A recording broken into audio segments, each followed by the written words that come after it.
Howdy folks, and welcome to another Taste of Gameplay video, this time for the Japanese Tier 4 Tech Tree Destroyer, the Isokaze. So I have decided I am going to play as many Tier 4 and to a lesser extent Tier 5 games as I can, because we are in this weird but awesome place right now, at least in North America on the NA server, where because of the release of the Yavuz and the Tegetov and this whole new European battleship line, there are actually a bunch of people playing Tier 4, which is great because, as I've often said, I think these tiers are pretty fun when there's actual players playing them.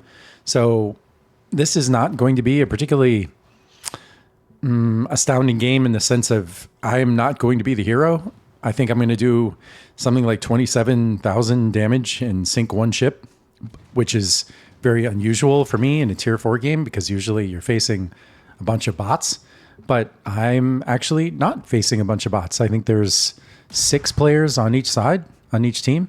So I feel like showing you these videos instead of just Tier 4 ships destroying a bunch of bots is way better as like a historical record, as a interesting idea of whether you should get these ships.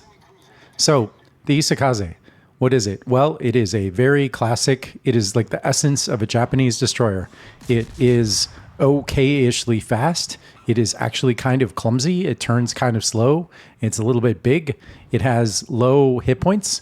It has okay guns. I mean, they do pretty good alpha and they hit fairly hard, except they have absolutely trash reload. 12 seconds. 12 seconds. That's slower than most cruisers. So obviously the guns are a non-event. So what is the deal with Japanese cruisers? Well, it's all about the torpedoes.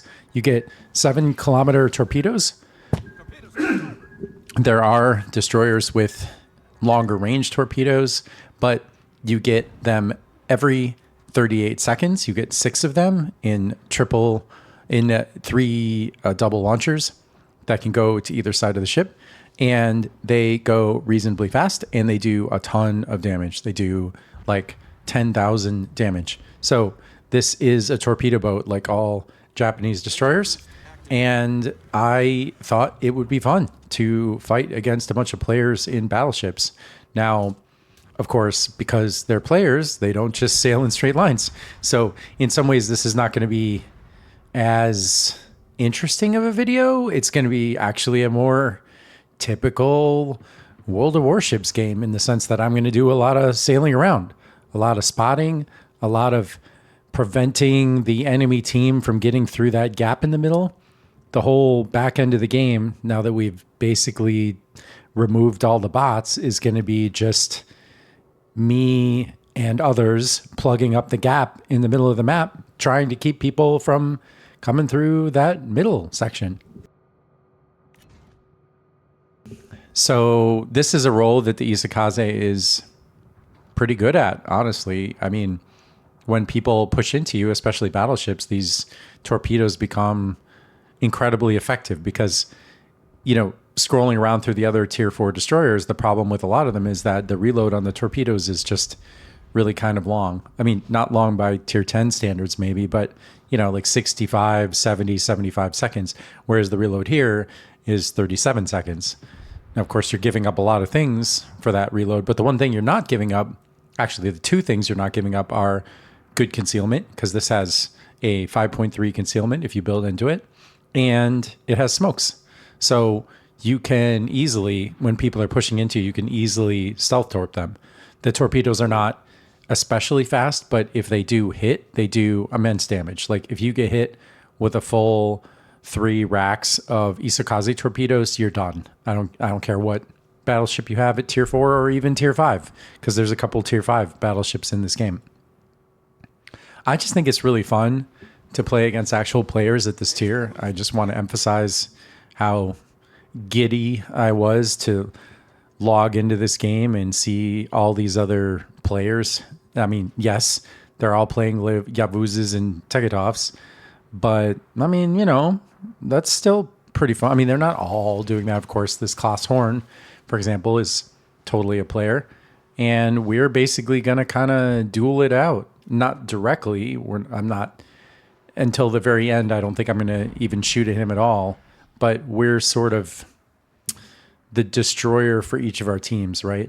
You know, we represent our. I'm what's stopping these battleships from pushing through this gap.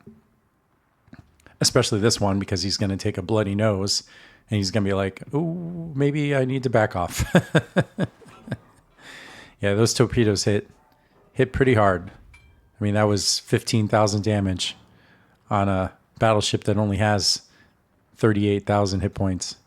Now, he's going to do the smart thing from here on out, and he's going to back off. But in some ways, that means I kind of already won. I mean, because we're already 100 points ahead, and they really need to push through this gap, and they're just not going to until the very end, and then they're going to pay for it.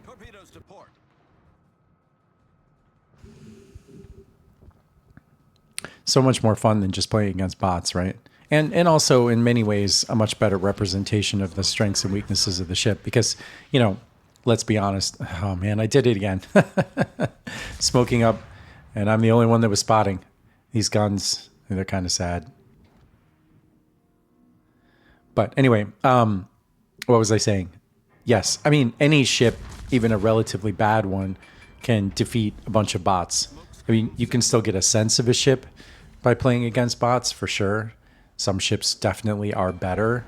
But a ship which is good at deleting bots is not the same as a ship which is good to be in the hands of a player. There's different things that matter. In a bot game, you can assume that you're going to hit with every ordnance you shoot, and then it just becomes about who can pump out the most damage the fastest. Whereas in a game against actual players, things like maneuverability and stealth that become like so much more important. I mean, like a real game, like a real match, like a tier 10 match. And the Isokaze is pretty good on that score. I mean, it has low hit points, and it has poor maneuverability, but it has just really good torpedoes.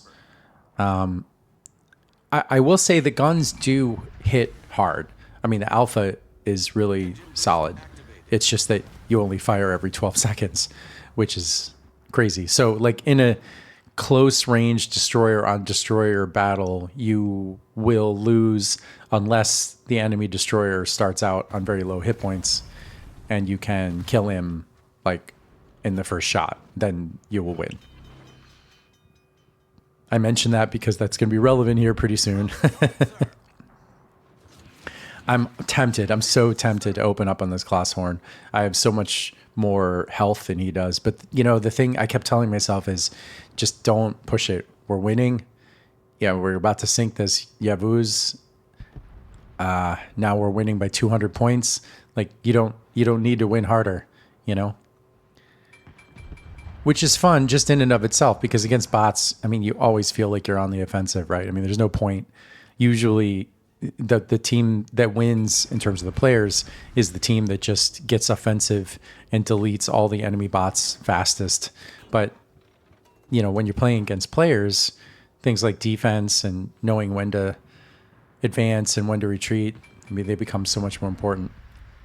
Should probably shoot at this Class Horde now, and I don't. I'm playing a little too timidly. I really want to win this game. It's funny. I got super serious about this tier 4 match just because there's so many players in it. I was like, I want to win. Yeah, I don't know. It's kind of a glimpse of what the game could be if there were more people playing down at these lower levels. Pretty good fire chance on these guns. I don't think I'm going to set any fires this game, so you know, poor luck. But yeah, I mean, it does set you up for playing things like the Isokaze, right? I mean, this is a more extreme and much less capable version of the Isokaze.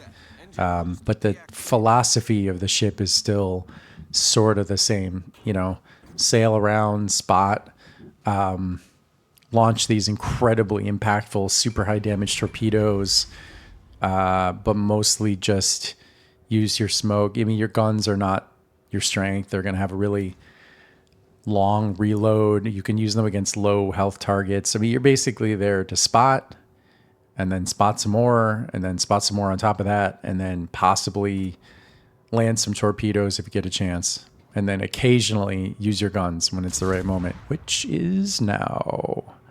Yeah, so nice Nice couple hits there, and then dead Clawshorn. Of course, he launched torpedoes, so I have to make sure that I run away. But the Clawshorn, I think the range is like 8 kilometers. So, you know, it's no joke, but they obviously don't have very good spotting distance. Unlike the V-170. That might be the next ship I play, actually, the V-170. It'd be really fun to play the V-170 against actual human players in battleships. That might be pretty fun. There's so many of these ships that I've always been curious to see what it would be like to face a whole team full of players. And obviously this is not a whole team full of players, but I mean, you know, 6 players on a side, that's enough to get a sense of what it's like. I wonder sometimes whether, you know, the servers, like in Asia, I hear they have a higher population just in general, and I wonder if they get any full matches during prime time at these lower tiers. I have seen on NA a full match at tier 5, like every player, at least 10, maybe 12. I have never seen a tier 4 match be anywhere near full on NA. I don't think I've ever seen more than this, more than 6 players. And in fact, I can't even remember when the last time I saw 6 players was. some shatters with that destroyer HE. Kind of yoinked that kill, but that's okay. It's all right. Yeah, and now the game is well under control. But you see, they never made it through that gap. They never made it through that gap.